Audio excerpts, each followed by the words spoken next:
It happened. Dear Lord, it happened. Welcome into another edition of Fifth Avenue Faceoff. Feels like we've been very busy this summer, doesn't it?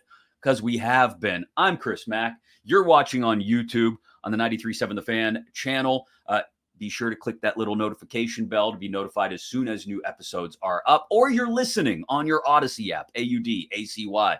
Be sure to tap those three little dots in the upper right-hand corner of your Odyssey app and ensure that you're following Fifth Avenue Faceoff to be notified as soon as those new episodes are available, or you're listening wherever you get your favorite podcasts.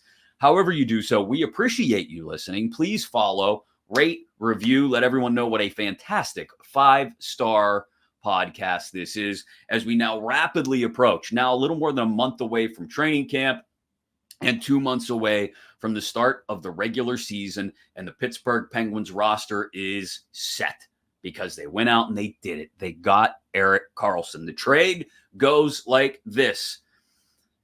The San Jose Sharks receive the Penguins 2024, so next summer's first-round draft pick. It is top 10 protected, though. So if it ends up being in the top 10, it will stay with the Penguins, and it would go to next year, the following year's first-round pick. But let's cross our fingers and knock on wood that there is no top 10 draft selection for the Penguins next year. That would be a bad indication of how things went. Anyway, 24 first rounder, Mikael Granlund, who we thought they were going to have to buy out, Jan Ruda, and Mike Hoffman of the Montreal Canadiens. They all get shipped to San Jose.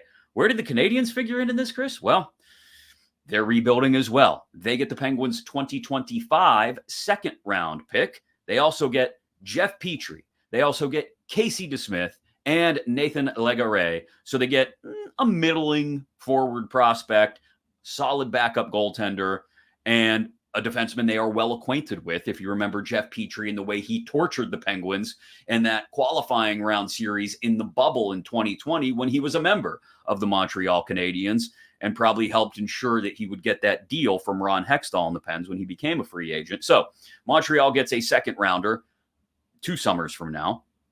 Petrie, DeSmith, Legare. San Jose gets a first rounder next summer. Granlund, Ruda, and Mike Hoffman from Montreal. The Penguins get a 2026 third round pick. Okay, that's great. Dylan Hamiluk from the Sharks system. Rem Pitlick, depth forward from Montreal. So a little more grit, a little more goal scoring grit as well for the bottom 6, if that's where he ends up. And of course, the crown jewel of this whole thing, Erik Karlsson, reigning 3-time Norris Trophy winning defenseman. And just like that, your top 4 is arguably the best. I want to say, I'm going to give too much probably to Marcus Pettersson and Ryan Graves here. It's at the very least one of the top 3, I think, in the league, and has the potential to be the best top 4 on a blue line in the National Hockey League because of the offensive capabilities of Chris Letang and Erik Karlsson, and the defensive abilities of the guys they will be playing with, Marcus Pettersson and Ryan Graves, who I just mentioned. What's that mean for the third pairing? We can get into that a bit.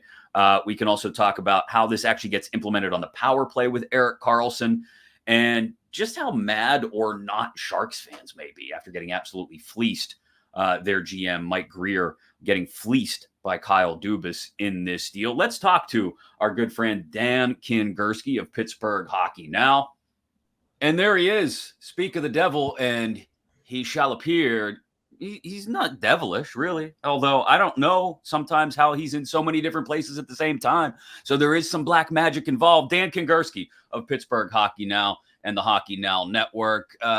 Dan, I can't believe we're sitting here talking about this. I mean, look, it felt more and more like it was going to come to fruition over the last 3 to 4 weeks. And there was a certain amount of inevitability to it, I guess, in some people's minds. But it was still one of those things, talking about the Erik Karlsson deal, that I wasn't ready to believe was as close to going down as it was until it actually, went down. And it's down. It's happened. And somehow Kyle Dubas pulled it off. Yeah, speaking of black magic, huh? All of our bad players for your good player. Who wants some garbage cap hits? Come get them, kids. You know what? I honestly, I mean, I said this other places too. I didn't think the trade would get done. And I mean, I'm speechless a little bit because, Yeah. hey, we want to trade Jeff Petrie. There isn't a great market for him. We want to, trade Mikael Granlund. Otherwise, we have to buy him out.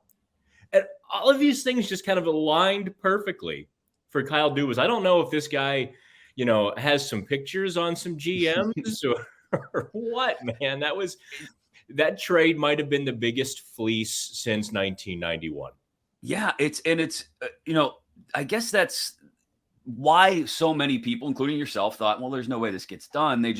Or at the very least, no, I don't think anybody could foresee it getting done the way it did, right? Like myself thought, okay, once the O'Connor thing gets worked out, they'll have a few days to figure out the nuts and bolts of buying out Granlund and how much cap space that gives them. And then that'll give them the ability to take on more salary from the Sharks and that they'll find a dance partner for Petrie and all the things that had to happen, you figured would happen in sort of different segmented areas and would pile up. And then all of a sudden the fruition would be, oh, okay, we can make the Erik Karlsson deal now. And then maybe it would get done.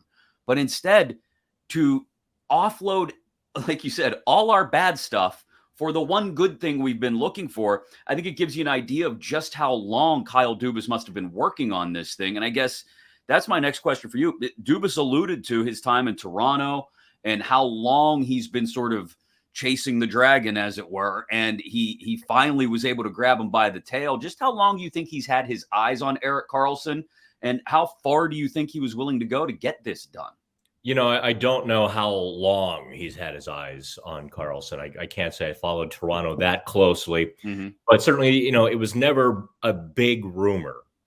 So if he had his eyes on him, it was, the occasional tire kick more than it was maybe an aggressive pursuit or perhaps it never even got to that stage because Brendan Shanahan said, no, not a chance. Right. I mean, how he pulled this off without giving up any of P.O. Joseph, Marcus Pettersson, not even Drew O'Connor. Yeah. Owen Pickering, any of the guys, Jaeger, the young prospects. Yeah. Yeah, it's quite remarkable. And I think we're turning the page now to begin to maybe distill what the Penguins are going to have in October. What's it going to look like with Karlsson, Letang, or will it be Letang, Karlsson? Because I think Letang's better in the defensive zone, than Karlsson is. I think in the final couple of minutes of a game, I think Letang is probably the guy you want on the ice more so than Karlsson. So, I think all of that stuff now that this process is over with. We get to look forward a little bit, but boy, what a different team. Even 3 weeks to remake this roster as Dubas has. It's darn near extraordinary. Yeah, that's the thing that really, I talked about sort of the offseason happening in segments and perhaps the buildup to a Karlsson deal could have been had in segments and then all of a sudden the fruition. It does feel like we've gone from July 1st. It's been 5 weeks now. Okay. 5 weeks. And I mean, that sounds like a long time in off-season terms, but when you think about it, 5 weeks in the course, in changing the course of where the final few years, the trajectory of where the final few years of the big three were headed, he got it done in 5 weeks, Dan. I mean, he remade the bottom six. He reinforced the top four on defense in the most massive way he possibly could, remade the backup goaltending situation for what that's worth, and recommitted to the starting goaltending situation in a big way. I mean, the path is now charted. The one thing we all complained about, fans, analysts, reporters, everybody complained about with Ron Hextall was, what's the plan? We can't tell which direction he wants to go because he seemingly vacillates from day to day, week to week. And it's clear now, if nothing else, Kyle Dubas had a plan and he worked that plan, at least from our eyes on the outside looking in, to near perfection over the last 5 weeks. Yeah, I mean, look, the thing with Hextall was, I don't know that it necessarily didn't have a plan. It's just that it didn't work.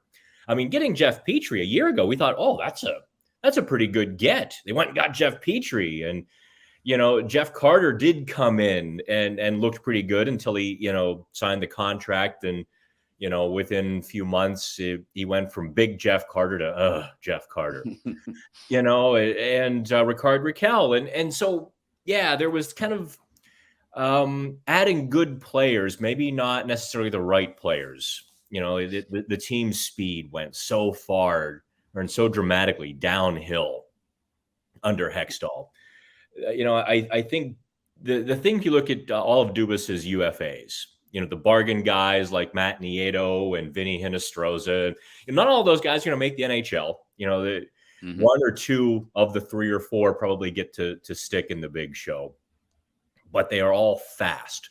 If nothing else, a center gets the puck on his stick near the red line, he dumps it in, and the bottom six wingers can go get the puck.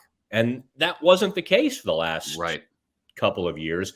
And I think that little change is going to, flip the dynamic. If you just kind of go by just raw data, raw numbers, if you can flip the puck possession 5%, 7% in your favor, what a huge swing, because now you're giving Sidney Crosby and Evgeny Malkin that many more chances with the puck on their stick in the good parts of the ice. And, I guess it wasn't necessarily rocket science, but somebody had to do it. Yeah, and you know what? This kind of loops back on a conversation I've had with multiple people throughout the playoffs, right up through the Stanley Cup final and into the offseason. Look, every sport, everything in life is a copycat to a certain extent. Everybody's trying to bite a little piece of what works from somebody who's making it work and make it work for themselves. And as we've seen over the last couple of years, I think Vegas was a good example of it. I think we've seen multiple teams. I think Tampa over the last few years has been successful at this. It's not always about maintaining puck possession, although ideally everybody would love to maintain puck possession through the neutral zone. It's about allowing yourself to compute that, well, there are going to be times where we're not going to, not every possession is going to be a rush back through the neutral zone. It's going to be dependent upon us regaining possession of the puck in the offensive zone. And you can't do that if you're not as fast as the other guys. And that's a great point you make. But then, as I was reconciling myself to that over the course of the summer, and this team got faster, and they're going to be able to, repossess the puck in the offensive zone, as you just talked about with some of the players they added. Along comes the Karlsson edition. And now we're talking about, well, maybe we won't have to go chase it as much as we thought. We are going to be able to skate it through the neutral zone. And so it loops all the way back around to the Penguins seem more prepared to play the way the rest of the league is playing right now, while also still embracing what is at their core, which is, we're the guys with the puck on our stick, man. And we're going to skate it up and out and through the neutral zone and into your zone. And yeah, it's not going to work every time, and we will have to chase it down. But when you add Karlsson, when you've got either Erik Karlsson or Chris Letang on the ice 75, 80% of the time, you're not going to have to go chase it as much. You are going to be able to carry that puck through the neutral zone. And that's what I think immediately launches in a big way as a part of launching this team back into cup contention. We can still talk about the goaltending and whether it'll be healthy or effective enough come the postseason. That's completely unrelated to Erik Karlsson, I think. But as far as this team being able to do what it wants with the puck, when it has the puck, I think they're right back to where they were 3, 4, 5 years ago in being able to not just possess it, but also go get it when they need to. Without getting too far into the weeds, in March, Mike Sullivan kind of gave me one of those very subtle but heavy answers when I asked a question about team speed and, yada, yada, yada. And I've kind of shared it with some of the people that I know you have on the podcast, kind of privately, because it didn't make for a great sound bite, and, explaining it would have taken, thousands of words. I've kind of dropped it, in articles here and there. But what Mike Sullivan said, and, he's always got kind of his finger on the pulse of where the game's going. It's one of his strengths. It's like the game is moving towards a puck pursuit game rather than a puck possession game. Right. And so kind of what that means is not, the Penguins aren't going to possess the puck as much as they did 5 years ago. Like 2016, they just took the puck and you weren't getting it back. Right. You could chase them around the ice and, they would smile as they, stepped behind you and, exposed you and embarrassed you and all of that. But now with the increased team speed, they can make it a more difficult game for their opponents to play that 200 feet by getting it in deep and then hounding them up the ice. You're going to see more turnovers. I think maybe more counterattacks, also, in addition to more rushes. So, yeah, I mean, everything you said is correct. They will have great puck possession with Erik Karlsson. But I think you're also going to see, an extra layer as the game evolves, and everyone's faster. Now you're going to create those turnovers by the back checks and be able to attack from the red line in, kind of shorten the ice. Which you think of Sidney Crosby's game. If you shorten the ice for Crosby, if you give him a 75-foot ice surface, man's going to burn you. Yes, a lot. So I think those are the positives from the Karlsson deal. It's also, I think, going to be interesting to see how they implement Karlsson on the power play. The very basic answer is, well, put him up top, and whether it's with Letang or, he and Letang splitting duties up top. I mean, Karlsson is going to have to be out there on the power play. It's where he's most effective. So do you see any impediments? I've had people mention to me on social media, Dan, well, can Malkin adjust to this? Fewer opportunities for he and Sid. I don't see. I understand the power play is the vanity project for every team in hockey, right? Everybody wants to be set up for their one-timer or their move or in their most comfortable spot on the ice. But I don't see how this lends itself to any greater issue other than the occasional shorthanded opportunity going back the other way, because we do know about Karlsson's deficiencies in that area. But if it means this is a 25, 26, 27% power play all year, which I don't think is out of the question, then it's all worth it. And implementing it and figuring out how you do it, I think will be more difficult, to be honest, the first couple of weeks of the season without Jake Gensel than it will be once he's back and everybody can find their home. I don't know that Jake Gensel is that integral to the power play that he can't be replaced. I mean, he spends a lot of time at the net. Mm-hmm. I mean, a 5'10", 180-pound guy taking that much abuse near the net, maybe they can find somebody else to do that for a little while. It's an idea. He is kind of, a really smart guy and can distribute, when they kind of go to the pinwheel, be it down low or in the slot. But, or I guess bumper would be right. The new term for it. But I think the biggest adjustment will be, it's been Chris Letang for so long, right, that Sidney Crosby, Evgeny Malkin, and whoever else is on that power play knows exactly what's going to happen, even as they're improvising. Right. They're like the broken lizard troop at this point. So, Karlsson's going to shake that up. And I think at worst, they stay, where they were last year. I do think they're going to have to figure out who goes to the net front, because Karlsson isn't going to dilly-dally or dather, at the top of the zone, right, like Letang does. And he's going to enter the zone with more speed more often, I think, than Letang does. I mean, Letang's good at it. Karlsson's great at it. So, I think those improvements are going to maybe make the Penguins' power play faster, or at least you hope it's going to make it faster. What I think we can all count on is at least I'll give it before Thanksgiving, if not before Halloween. We will get the calls of splitting up the power play. Give me 2 equal units. Give me a Sid unit. Give me a Gino unit. Give me a Sid and Tanger power play, and give me a Gino and Karlsson power play, or whatever the combination is. Yeah. Give me one with Raquel and one with Gensel. Give me this. Give me that. Give me Riley Smith out there. I mean, people are going to come up with all their different combinations. You talked about the net front. That's why I brought up like a Riley Smith, or I don't know what direction they'll go without Gensel out there, but there will be, with this much talent, there will be the calls from people saying, well, if you just split it up and it's, they each get 60 seconds and they get out there and they get to go 110%. And then it's not going to happen. I think we can safely assume that. Yeah, I think very few teams do that, because you sometimes need longer to get into a rhythm, and right, you're changing up too quickly. The guys get frustrated and angry, and I think that's when problems happen. But please continue. No, I just you're absolutely right. Sometimes it takes this team 60 seconds just to get into the zone on the power play. So you're not going to see that happen. But I do think it's going to lend itself to what will be an interesting conversation, assuming Karlsson gets off to a solid start, or maybe Letang gets off to a solid start. Maybe they both, but. Yeah. There will be a big comparison now. And look, we know the fan base is full of Letang haters, people who doesn't matter what. No, never heard any from any of those. The second Chris Letang turns a puck over, they're shipping him out. The future, I guess Hall of Famer, future potential Hall of Famer. Oh, I think he's in the Hall of Fame pretty easily. Yeah. But there will be people calling for his head, and then the first time Karlsson makes a mistake calling for his head.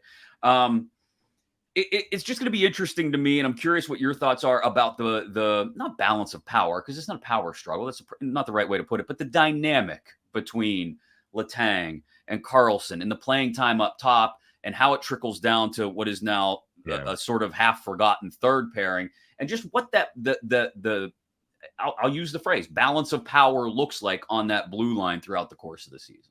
Yeah, I think we've seen some teams try to stack the blue line over the last 15 years or so. It's been much easier when they do it from a defensive standpoint. Like I'm going back to Anaheim when they stacked Pronger and Niedermeyer, and they were impenetrable. And St. Louis, kind of did the same thing. In Vegas this year, stacked their blue line. They had some offense, but by and large, it wasn't a competition to see who got the puck. They were all very capable defenders. Right. It didn't work so well with offensive defensemen trying to stack it, like San Jose proved. That was their rebuild plan, was Karlsson Burns. Whoops. Here we are 5 years later, and both are gone, and they're much worse off for it.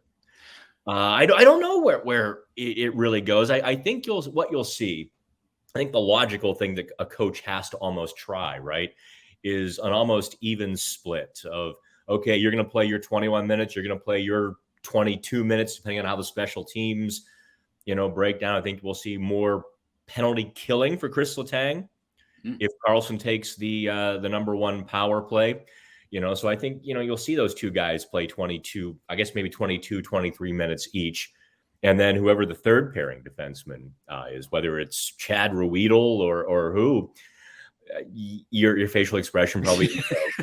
For those not watching on YouTube and just listening to the podcast, it was your cringe face emoji, just all teeth and neck veins. Well, I think that, if there was a downside to the trade, and I wasn't necessarily a big fan of trying to stack an offensive blue line like they're doing, but if you're going to do it, they did it well. Yeah. But the downside is now your third pairing is P.O. Chad Ruedel. You almost made the cringy face. I almost did it again. Yeah. Every time you mention Ruedel, my face just instinctively. But no, I think there is certainly room for upgrade or improvement there.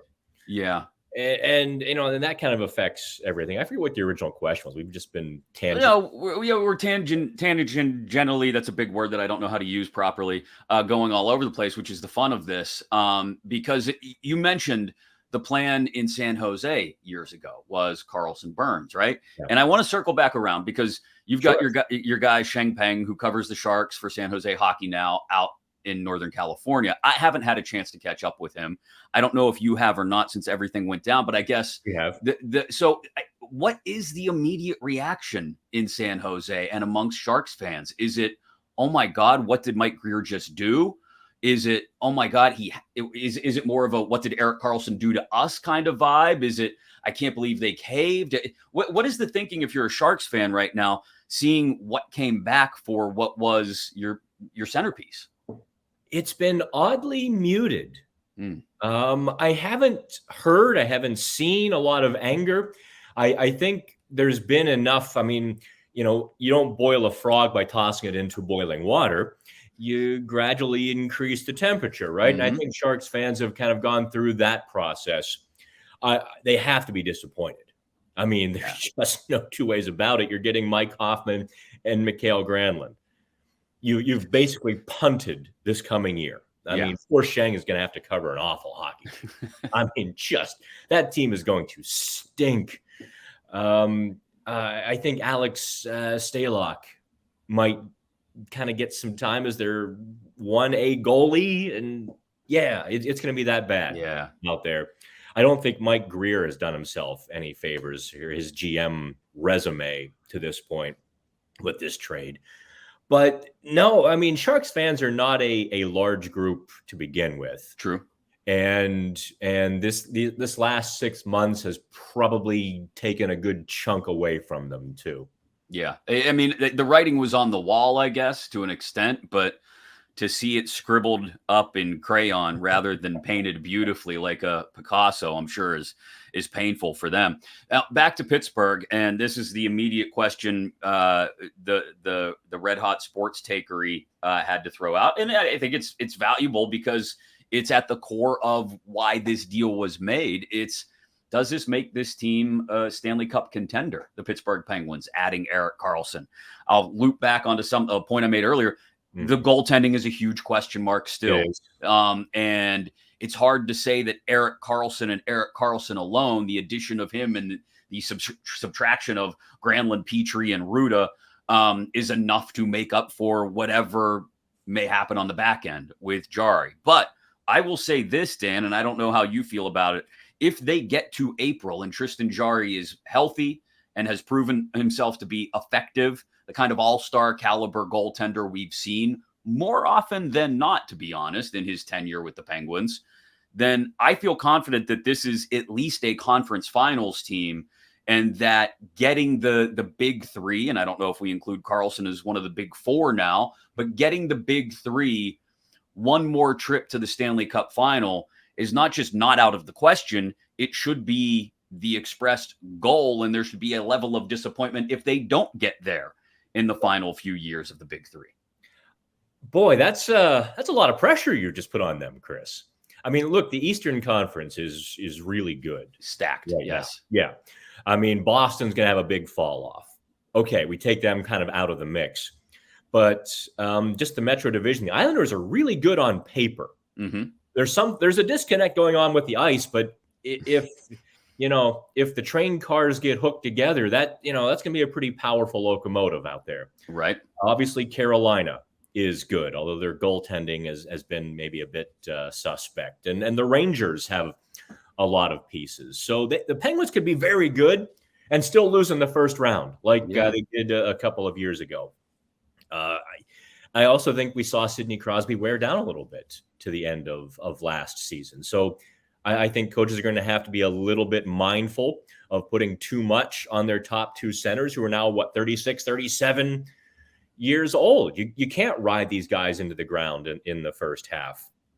This is, Chris, I haven't written about if the Penguins are Cup contenders or not yet, because I honestly haven't decided. This is such a stark departure in terms of building a team from what we've seen from the last handful of Stanley Cup winners, who have been Washington and St. Louis. Even Colorado, as great as they were up front, they were kind of a stout back end. But Cale Makar obviously excluded. They were still kind of a defensive blue line. And Vegas obviously kind of had that same makeup. This is a 180. Either Kyle Dubas and the Penguins and Mike Sullivan are going to once again kind of reinvent the game. They can also just as easily have egg on their face in a year. Yeah. If teams get the lead on them, can they come back, or can they defend their own net in the final 10 minutes of a game with Erik Karlsson, Chad Ruedel, and Chris Letang kind of going through that sort of cycle. It's going to be wildly fascinating, if nothing else. How's that? I don't know if they're Cup contenders or not, though. It's definitely rolling the dice and gambling on winning a lot of 4-1 hockey games or 5-2 hocky games. Yeah, and if they don't have the puck 60% of the time, they're going to be in trouble, I think. Yeah, and it's rolling the dice on that and leaving yourself, to be honest, a little exposed in what has become, as you point out, over the last 5 years or so, I'll do air quotes with my fingers here again for those not watching, a proper way to win in the playoffs, which is lock it down and scratch and fight and claw your way to 3 goals. And that's the way this team is constructed now. It's not constructed to do that. Now, I will say this, if nothing else, this is getting back to that the strongest strand of DNA in the Pittsburgh Penguins franchise makeup. And that is, if nothing else, we're going to entertain you. If nothing else, you're going to want to buy a ticket or sit down and watch us on any given night, because we're not playing a left wing lock. We're not trapping the neutral zone. We're not going to stand in front of our goaltender with a bunch of redwoods and just chop you down, rush after rush after rush. We are going to attempt to score more than you, because that is the object of the game, is to score more than the other guy. And damn it, if that means we got to win games 6-5, then we'll win those games 6-5. Yeah. And you will have, if nothing else, you will be strapped in for one hell of a wild ride in watching us. And that is that at the core of the Penguins' DNA as an organization over the last 40 years now, that has always been what they have been about. Do you think the fans will respond in kind? I honestly don't know. There's a large part of me that thinks the Atlanta Braves syndrome has set in with this fan base. And by that, I mean, you recall when the Braves won, what was it, 12 straight division titles? Yep, but just one World Series. Yep. Yeah, before the wild card, and, 20 teams made the playoffs in baseball. Basically, they kick out the Pirates and whoever else really stinks. Atlanta fans by 10, 11, 12 had checked out. Yeah. Okay, if you make it to the World Series, let us know.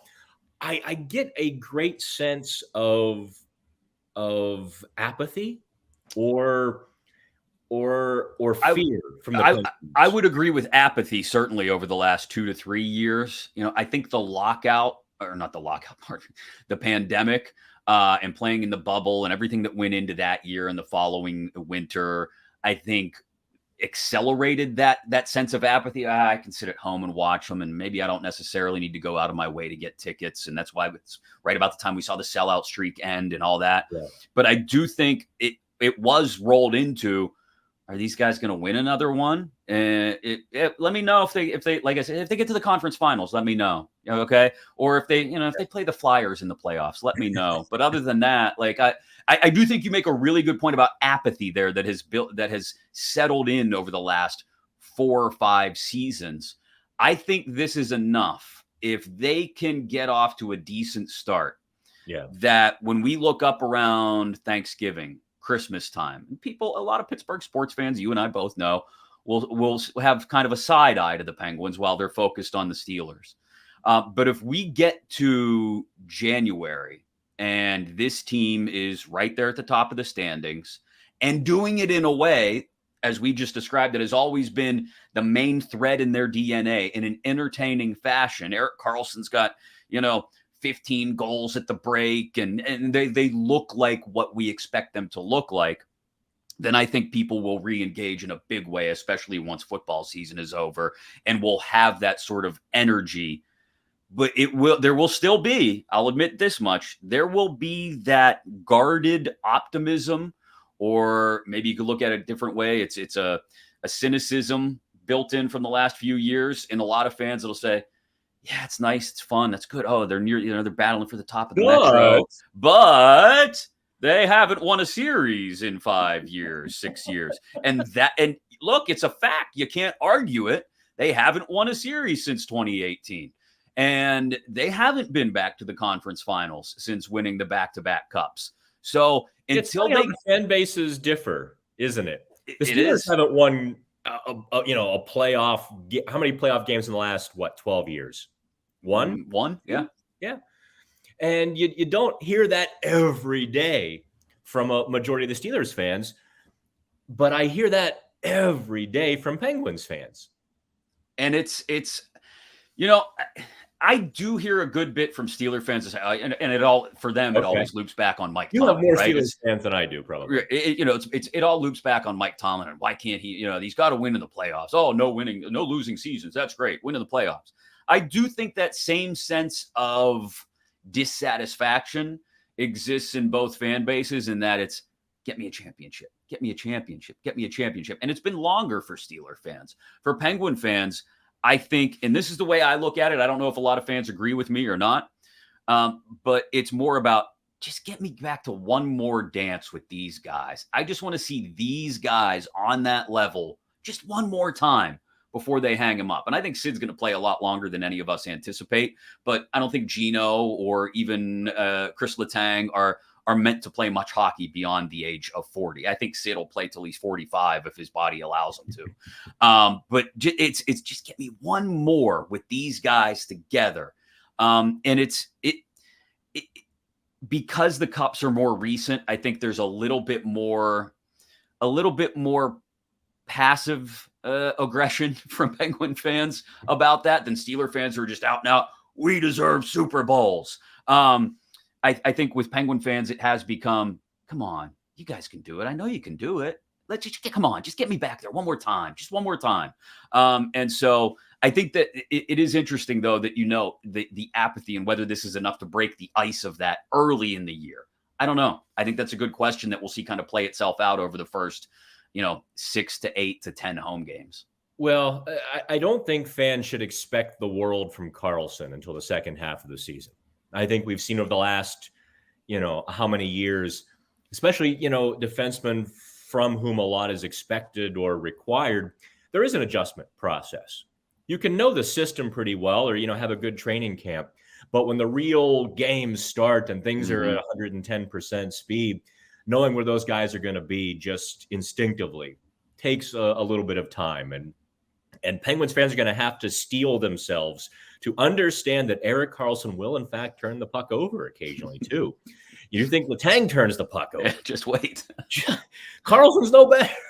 This is, it's the curse of the number one defenseman who is really good offensively. You're going to see turnovers. And so all of those things. And here's a scenario to run past you to keep an eye on.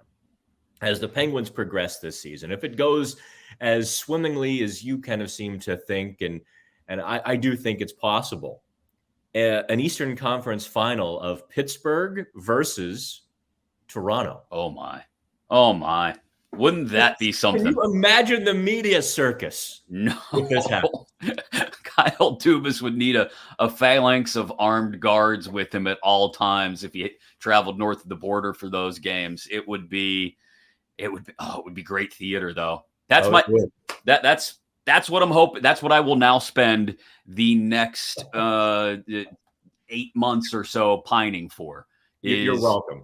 Is a Pens Leafs Eastern Conference final. Dan, thanks so much for making some time. I know we had to juggle schedules with things moving around, but I appreciate you making it happen. We will do it again soon, my friend. Enjoy what hopefully for the next 4 weeks or so should be a little bit of a quiet time before training camp opens next month. I appreciate you jumping on to talk Karlsson and where the Pens go from here now that he's actually a part of the mix. Thanks again, man.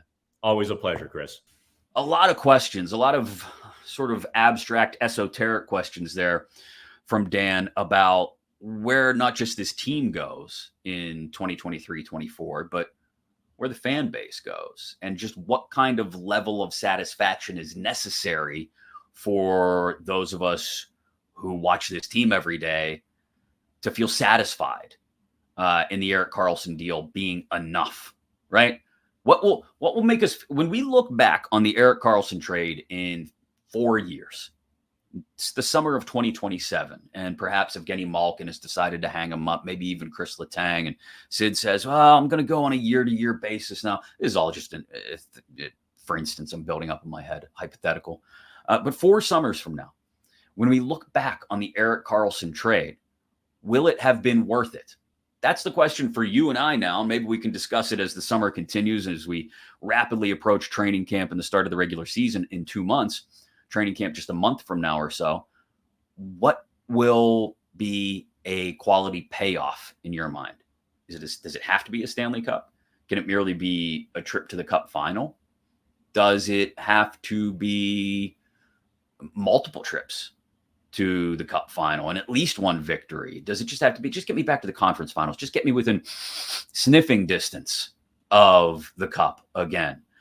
What is the baseline for success for the Erik Karlsson deal? Or since it was just an absolute fleecing, do you look at it and say, oh, it's a success already because they got Granlund and Petrie off the books and everything else is gravy from here on out? That'll be interesting to see. Leave it in the comments on YouTube if you're watching the show there, or just tweet it to me at the Chris Mack on Twitter. Your expectations now that the Karlsson deal is complete and you know what this team is going to look like going into next year. When you look back on it 4 years from now, what will have you looking back on the Karlsson deal as a success, or flip side of the coin, what will have you looking back on the Karlsson deal as a failure? Worth talking about as the conversation continues. Like I said, a little more than a month until training camp opens out in Cranberry, about 2 months almost exactly until the regular season opens. So it's going to be here before you know it. Make sure you're subscribed to Fifth Avenue Faceoff right now. Told you how to do it earlier. Quick rundown again. If you're listening in your Odyssey app, go up into the upper right-hand corner. See those 3 little dots? Tap on them. Make sure you're following Fifth Avenue Faceoff. You'll be notified as soon as new episodes are available. Wherever you get your podcasts, make sure you're following, again, and listening and rating and reviewing. We appreciate all of those. And if you prefer the visual component with this mug, really? But hey, if you prefer the visual component, by all means, YouTube, 93.7 The Fan. Tap that little notification bell, and you will be told as soon as new clips are added to the 93.7 The Fan YouTube page, including entire episodes of this here show, Fifth Avenue Faceoff. I'm Chris Mack. We will do it again soon, like I said, as training camp approaches. Thanks for listening. Be sure to subscribe again to Fifth Avenue Faceoff.